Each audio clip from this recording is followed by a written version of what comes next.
진짜 도둑 윌리엄 스타이그 글 그림 홍연희 옮김. 가위는 왕궁의 보물창고 앞에서 보초를 서고 있었다. 가윈이 든 무시무시한 미늘창, 창끝에 도끼가 달린 무기. 미늘창은 환한 햇살을 받아 번쩍거렸다.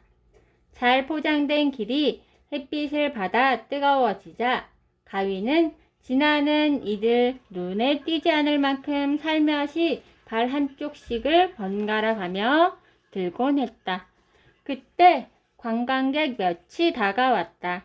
가위는 관광객들이 사진을 찍을 수 있도록 기다란 목을 쭉 세워 자랑스럽게 고개를 들고는 빨간색과 금색이 섞인 제복 속에서 가슴을 활짝 폈다.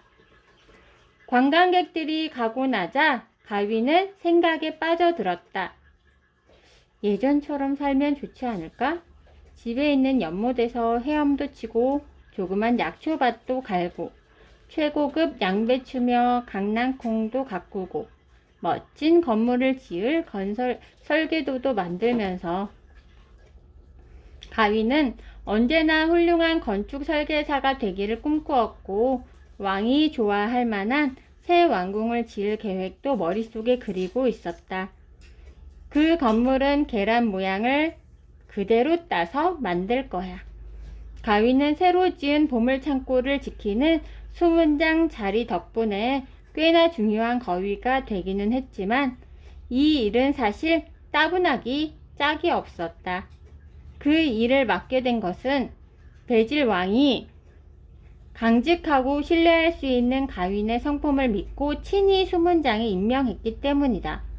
그러니 가윈은 거절할 수가 없었다. 오히려 화통하고 걸걸한 아버지 같은 왕을 마음 깊이 사랑했다. 왕이 곁에 있으며 마음이 따뜻해지는 느낌이었다. 가윈은 왕의 강력한 힘을 사랑했다. 왕이 풍기는 꿀냄새.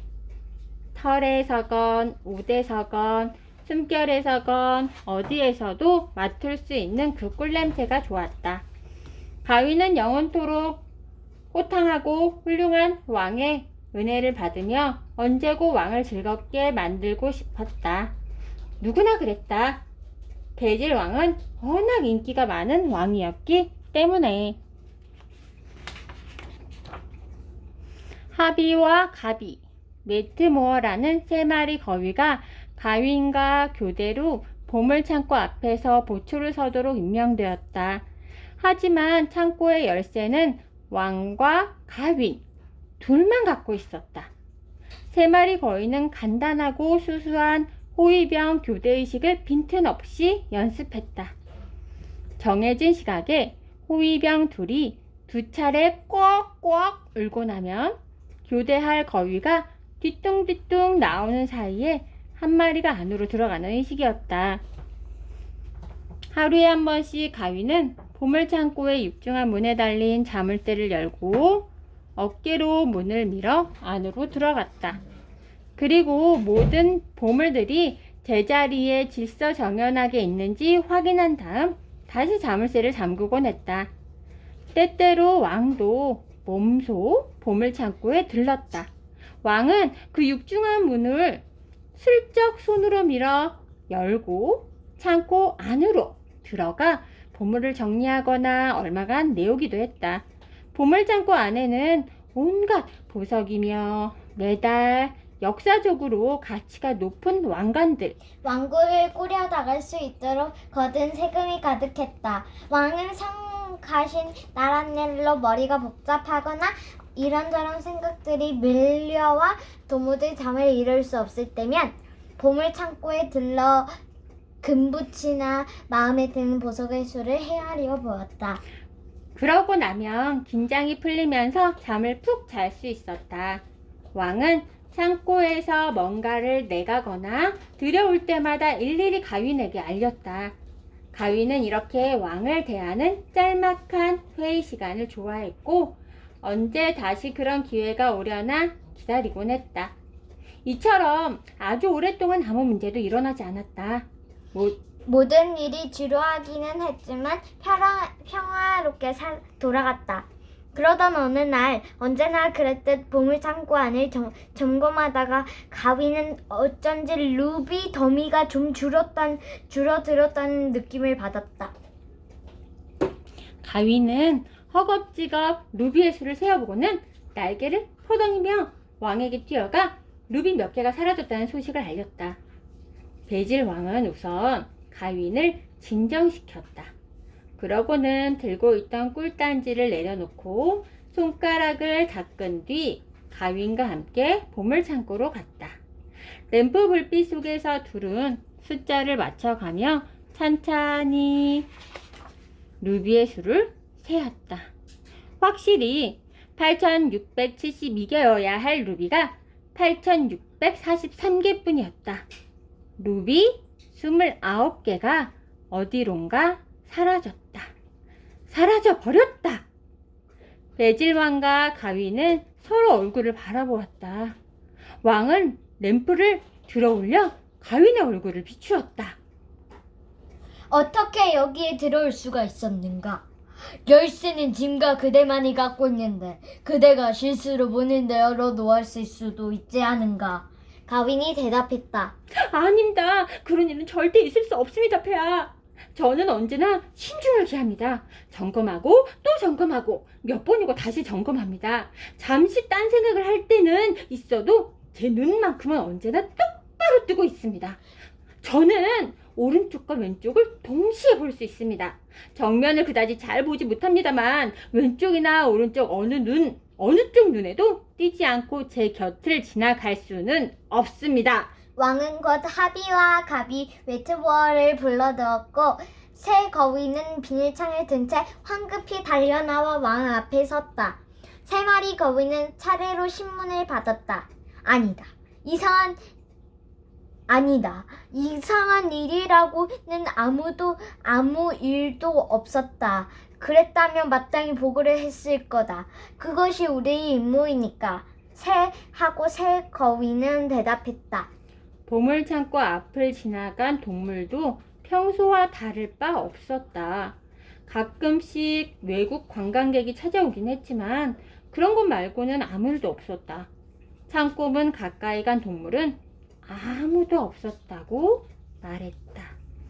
전문 열쇠 장이가 자물쇠를 살펴보았다.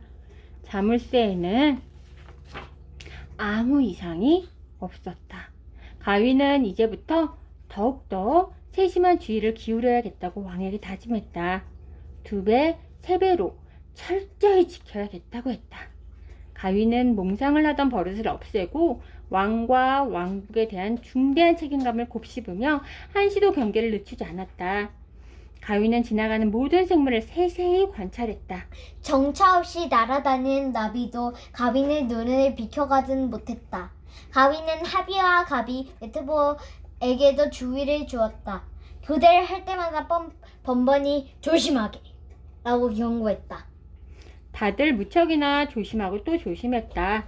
그렇지만 며칠 뒤에 상당히 많은 금부치가 감쪽같이 사라지더니 얼마 뒤에는 진귀한 은장식들이 그리고 보물 가운데 단연 으뜸이라 할 수 있는 유명한 캘리캣 다이아몬드가 자취를 감추었다.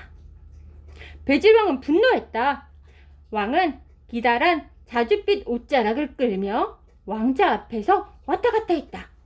왕은 가윈과 다른 호위병 셋을 왕자 앞에 불러 세우고 자세하게 묻고 또 물었다. 그들의 대답은 똑같았다. 언제나처럼 임무에 충실했다. 밤이면 졸거나 깜빡 고개를 떨구는 일이 생길까 싶어 더욱 조심했다.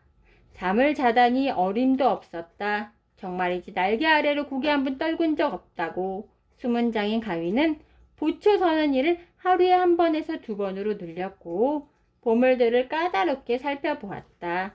그러나 보물이 사라지는 데에는 어떤 설명도 할 수가 없었다.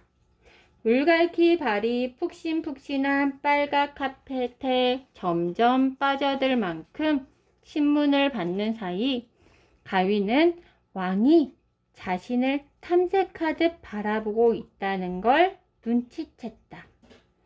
사실 왕은 가윈을 미심쩍은 눈초리로 내려다보고 있었다. 가윈은 부르르 몸서리를 치면서 동그란 눈을 한 번도 깜빡이지 않고 마주 바라보았다. 통통하고 복슬복슬한 귀를 가진 자줏빛 옷을 아무렇게나 걸쳐 입은 이 커다랗고 따뜻하고 털 많은 왕을 가윈은 사랑했다. 왕이 무척이나 화가 났다는 걸 알아차렸지만 가윈도 마음의 상처를 받았다. 상처를 입었다. 가윈이 말했다. 감히 이런 말씀을 올리는 저를 넓은 아량으로 용서해 주십시오. 혹시라도 폐하께서 실수하셨을 가능성은 조금도 없으신가요? 폐하의 따뜻한 발에 이렇게 험혀의 입을 맞춤나디 혹여 폐하께서 약간의 착오를 일으키신 것은 아닌지 말씀 여쭌다고 해서 저를 불충하다 여기지 말아 주십시오. 친히 귀중한 진귀한 보물 몇 점을 옮기시고 왕국을 다스리는 중한 책임에 몰두하신 나머지 잠시 그리하셨다는 것을 잊지 않으셨는지요. 가윈의 목소리에는 무뚝뚝함이 배어 있었다. 너무나 솔직한 이 말투는 배질왕으로서는 상상조차 못할 일이었다. 왕은 이 무례하게 짝이 없는 거위를 뚫어지게 내려다보았다. 왕의 갈색 털이 목덜미에서 빳빳하게 곤두섰다. 왕은 우렁우렁 울리는 목소리를 높여 말했다. 짐이 하고 있는 일을 잘 알고 있다. 가윈, 왕은 실수를 하지 않아. 가윈은 순간 어조를 바꾸었다. 용서하십시오. 제가 감히. 가윈은 서둘러 입을 다물고는 고개를 떨구었다. 도무지 설명할 길이 없는 상황에 배질 왕은 어안이 벙벙할 뿐이었다. 해답이 없는 문제야말로 딱 질색이었다. 왕은 중신들을 불러 모아 의견을 물었다. 총리인 고양이 에드리언이 말했다. 열쇠는 누가 갖고 있습니까? 에드리언은 그 답을 뻔히 알고 있으면서도 이렇게 물었다. 왕이 대답했다. 짐과 가윈뿐이요. 총리가 다시 말했다. 보물 창고는 돌로 지었습니다. 모든 돌덩이는 아귀가 정확히 들어맞고 두께만도 30cm가 넘습니다. 게다가 안쪽 벽은 두툼한 참나무 판자로 되어 있습니다. 바닥 역시 돌로 만들었고 벽에는 창도 굴뚝도 통풍창도 없습니다. 육층칸 나무 문은 쇠못으로 고정되어 있고 탄탄한 자물쇠가 4개나 채워져 있습니다. 그런데 그 어느 것도 부서지지 않았으며 부수려 한 흔적조차 없습니다. 최고의 열쇠장이들이 찬찬히 조사한 결과입니다. 존귀하신 폐하께서 친히 가져가지 않으셨다면 가윈 말고 그 누가 그럴 수 있겠습니까? 여기 있는 그 중신들 중 어느 누구도 유령 따위는 믿지 않습니다. 왕은 단호하게 말했다. 가윈은 아니요. 가윈이 명예가 무엇인지 아는 거위라는 것은 세상 모두가 알고 있어. 짐은 가윈을 짐만큼이나 믿고 있어. 사실 짐은 가윈을 내 아들처럼 사랑하고 있어. 에드리언의 얼굴에 질투의 빛이 뚜렷해졌다. 가윈을 아들처럼 사랑하신다면 그리하십시오. 허나 저는 총리로서 그처럼 이성적이지 못한 감정에 좌우될 수는 없습니다. 보물창고에서 보물들이 사라졌습니다. 의심할 여지는 없죠. 문을 통하지 않고 보물창고에 들어갈 방법이 전혀 없습니다. 망가진 자물쇠도 없는데 그 열쇠는 폐하께서 총애하시는 가윈만이 가지고 있습니다. 이것은 사실입니다. 혐의자는 가위는 아니면 이런 말씀을 드리는 저를 용서하시옵소서. 폐하뿐입니다. 폐하께서 자신의 보물을 훼손하실 리는 만무한데다 폐하께서 그런 천박한 일을 했으리라고는 생각조차 할 수 없는 노릇이옵니다. 누가 그 짓을 했는가에 대해 논리적이고 유일하게 답변을 짜는 가윈입니다. 에드리언은 아첨하듯 절을 하고는 꼬리를 곳곳이 치켜들어 살랑살랑 흔들면서 자리로 돌아가며 라틴어로 이렇게 덧붙였습니다. 쿼드 에라트 데몬트란덤. 그리스의 수학자 유클리드가 한 말로 이 모든 것이 증명되었도다 라는 뜻입니다. 왕은 총리의 흠잡을 데 없는 추론에 그만 말문이 막혔다. 왕은 중신들을 물리고 절망스러운 기분으로 무너지듯 왕자에 주저앉았다. 진실로 믿기 힘들지만 귀 기울일 수밖에 없는 의견을 듣고 나니 의심이 생겼다. 왕은 혼란스러웠다. 마음속에는 걷잡은 길 없는 의혹의 그림자가 이리저리 엇갈려 지는 걷잡은 길 없는 의혹의 그림자가 이리저리 엇갈려 지나갔다. 사랑하는 가윈, 그 맑고 순수한 눈과 티 한 점 없는 경력을 가진 가윈 틀림없이 도둑인데 그 가윈을 믿었다니 어리석기 짝이 없는 달본을 저질렀다는 의구심이 생겨나 생각을 거듭할수록 모든 것이 사실처럼 여겨지기 시작했다. 이런저런 걱정으로 악몽에 시달리던 가윈은 한밤중에 침대에서 끌려나와 옷도 제대로 못 입은 채 왕국의 지하 감옥에 쳐넣어졌다. 그곳에서 빨간색과 금색으로 된 제복을 벗으라는 명을 받았다. 대신 칙칙한 죄소복이 주어졌다. 미네창과 열쇠는 압수되었고 거칠고 짝이 없는 간수가 축축한 간방에 가윈을 밀어넣었다. 엄청나게 큰 충격을 받은 가윈은 간방의 차가운 돌바닥에 주저앉아 자신은 임무를 충실히 완수했을 뿐인데 죄도 없이 도대체 왜 이런 더러운 지하 감옥에 갇혀 있는지 의아했다. 잔뜩 찌푸린 날 아침에 가윈의 집에서는 동물을 찾는 수색이 벌어졌다. 전문가들이 단서를 찾아 읽으며 편지, 건물, 청사진까지 가윈이 가지고 있는 모든 문서를 꼼꼼히 점검해 보았다. 가윈은 집에 달린 연못 바닥도 잠소부들이 샅샅이 뒤졌다. 하지만 가윈의 땅과 집에서는 아무것도 발견되지 않았다. 고양이 에드리언 총리가 말했다. 가윈은 훔친 보물들을 어딘가 다른 곳에 숨겨 놓았을 겁니다. 당연히 그랬겠죠. 재판이 열어 어디에 숨겨 놓았는지 알아보시면 어떻겠습니다. 그 말에 베질 왕도 동의했다. 며칠 뒤에 재판이 열렸다. 간수 2명이 가윈을 끌고 나와 법정에 세웠다. 친숙한 집이며 깨끗하고 널찍한 길이며 낯익은 풍경은 여느 때와 다르지 않았다. 그런데 법을 집행하는 간수들 팔에 이끌려 이 깨끗한 길로 끌려가는 가윈은 모든 것이 예전 모습과 똑같아 보여 오히려 이상하게만 느껴졌다. 법정에서 가윈은 변호사의 변론을 거절했다. 죄가 없으니 변호사의 도움 따위는 필요 없다는 생각이었다. 재판은 모든 이들이 볼 수 있도록 공개되었다. 가윈은 자리에 앉아 말도 안 되는 재판을 기다렸다. 시내에 사는 이들 모두가 법정으로 몰려들었다. 하나같이 가윈의 친구이거나 가윈을 존경하는 이들이었다. 몇몇은 가윈을 평생 알고 지내왔고 그런 만큼 가윈의 성품을 너무도 잘 이해하고 있었다.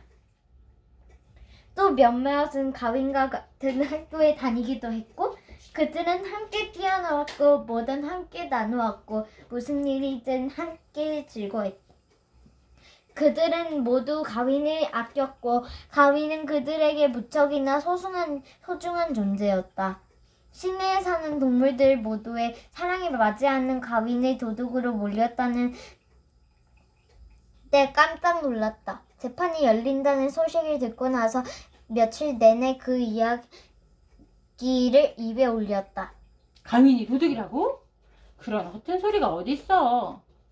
가윈이 어떻게 그런 추잡한 누명을 썼는지 모를 일이지만 가윈의 명예만큼은 확실히 지킬 거야. 확실히 지켜질 거야. 다들 그렇게 생각했다. 베질 왕이 재판장의 자리에 앉았다. 왕의 얼굴에는 지친 기색이 뚜렷했다. 왕은 노쇠로 만든 비늘 모양의 장식을 정의의 상징으로 쓰고 있었다. 가윈은 왕 앞에서 혼자 서 있었다. 구경꾼이 얼마나 많은지 자리에 앉지 못한 동물도 꽤 있었다. 재판장의 정리, 재판이 열릴 때 가까이 사물을 맡아보는 관리인 에즈너가 재판 시작을 알리자 베질 왕은 곧장 본론으로 들어갔다. 왕은 가윈을 내려다보며 물었다. 그대는 오직 진실만을 이야기할 것을 법과 양심 앞에 맹세하는가? 가윈은 성난 목소리로 말했다. 대답했다. 네. 그대는 왕궁 보물창고의 수문장인가? 그렇습니다. 폐하께서 손수 하시지 않았습니까? 왕이 소리를 높였다. 루비 29개! 바카트 금화 103개! 은 장식품 몇 점! 그리고 캘리캣 다이아몬드가 보물창고에서 사라진 것이 사실인가? 가인이 말했다. 사실입니다. 그렇다고 소리치실 필요는 없습니다. 가인은 마음이 어지러워 한숨도 못 잤기 때문에 지칠 대로 지쳐 있었다. 그래도 고개를 똑바로 들려고 애를 썼다. 가윈은 친구들을 돌아보았다. 친구들도 가윈의 말을 믿는다는 표정이었다. 가윈은 비버 존과 염소 마틴, 첫 아들 이름을 가윈이라 지은 볼록 루이저 메이, 동료 거윈들은 하비와 가비, 웨트보어, 저비스, 제프 그리고 수많은 다른 동물들을 바라보았다. 친구들은 따뜻한 눈길에 가윈은 용기를 얻었다. 왕이 말했다. 캘리캣 다이아몬드 하나만으로도 수백 달러의 값의 차가 있고 그 다이아몬드가 도난당함으로써 오페라 공연장을 짓는 계획이 수표로 돌아갔다. 결국 세금을 더 많이 거둘 수밖에 없게 되었다는 것을 그대는 알고 있을까? 가윈이 대답했다. 아니요, 저는 몰랐습니다. 제게도 달리 생각한 일이 많으니까요. 그러자 모두들 바싹 전신 곤두세웠다. 구경꾼들 가운데 어느 누구도 왕궁의 보물을 도둑맞은 일로 무슨 결과가 생기게 될지 미처 생각하지 못하고 있었다. 왕이 물었다. 그대 말고 또 누가 왕궁의 보물창고를 지키는가? 제 절친한 친구 하비와 가비, 웨트보어입니다. 그들이 보물창고의 열쇠를 가지고 있는가? 아닙니다. 열쇠 없이 누군가가 보물창고에 들어갈 수 있다고 생각하는가? 그럴 수는 없습니다. 보물창고에 드나드는 길은 문을 통해서뿐입니다. 그리고 문은 언제나 잠겨 있습니다. 베질 왕이 물었다.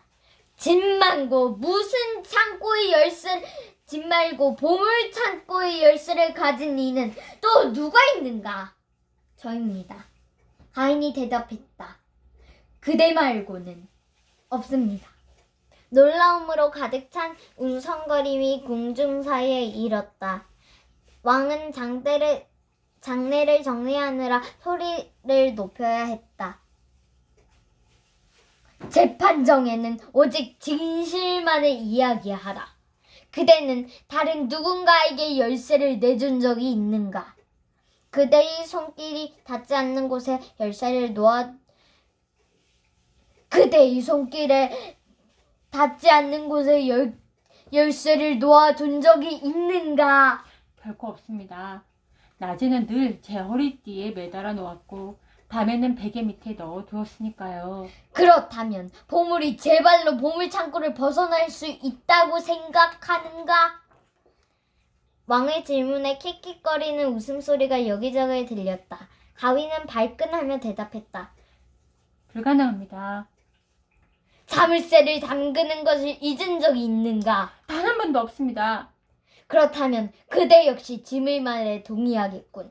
보물창고의 열쇠를 가진 이가 그대와 짐 둘뿐이니 창고에 접근할 수 있는 이도 그대와 짐뿐이란 말이지. 그대는 짐이 그 보물들을 훔칠 수 있다고, 다시 말해 자기 자신의 물건에 스스로 손댈 수 있다고 생각하는가? 군중들 사이에는 무거운 침묵들만이 흘렀다. 가윈이 말했다. 저는 더 이상 뭘 생각해야 할지 모르겠습니다. 제가 아는 것은 지금 제가 이 자리에 아무 죄 없이 억울하게 서 있다는 것뿐입니다. 저는 제 자신을 변론할 뿐 존귀하신 폐하를 변론해드릴 기력은 없습니다. 어쨌든 저는 도둑이 아닙니다. 가윈은 군중들이 몰아쉬는 숨소리를 들을 수 있었다. 다들 가윈의 대답에 무척 놀라워했다. 이에 배질왕은 분노하고 말았다. 왕은 으르렁거렸다. 왕실의 재산이 상당 부분 사라졌고 그것을 빼돌릴 수 있는 일을 저질렀다는 것을 부정하면서 제 죄를 감추기 위해 감히 왕을 도둑이라고 이야기하고 있구나.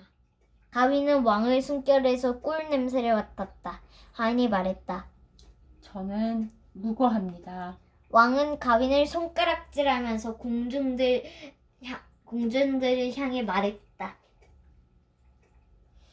그대들을 또 우리 모두를 속이려 한 이 거위를 똑똑히 보았겠지. 우리는 그를 믿었으나 우리의 믿음에 배한했다. 이 거위 말고는 그 누구도 도둑일 리 없다. 왕은 결명에 찬 눈길로 가윈을 바라보았다. 짐은 이제 너를 왕국의 보물 지키는 죄로 고발한다. 지킨 죄로 고발하나요? 훔친 죄로 고발한다. 또한 짐은 내가 거짓을 말한 죄도 인정하는 바이다. 너는 진실만을 말하겠다고 서약하지 않았는가? 저는 정직한 거위입니다.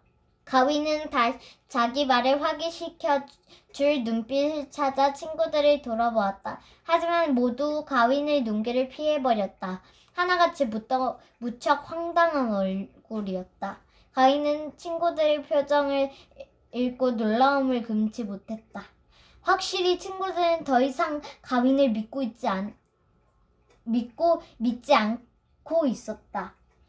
왕이 제시한 증거에 그들 모두 가윈이 도둑이라고 확신하게 된 것이다. 배질왕은 혐오스럽다는 듯 고함쳤다. 너는 이 왕국의 수치다. 아무도 너를 잔인하게 내뱉을 이 짤막할 한마디가 가윈의 머릿속에서 그대의 얼어붙었다. 머리가 어질어질했다.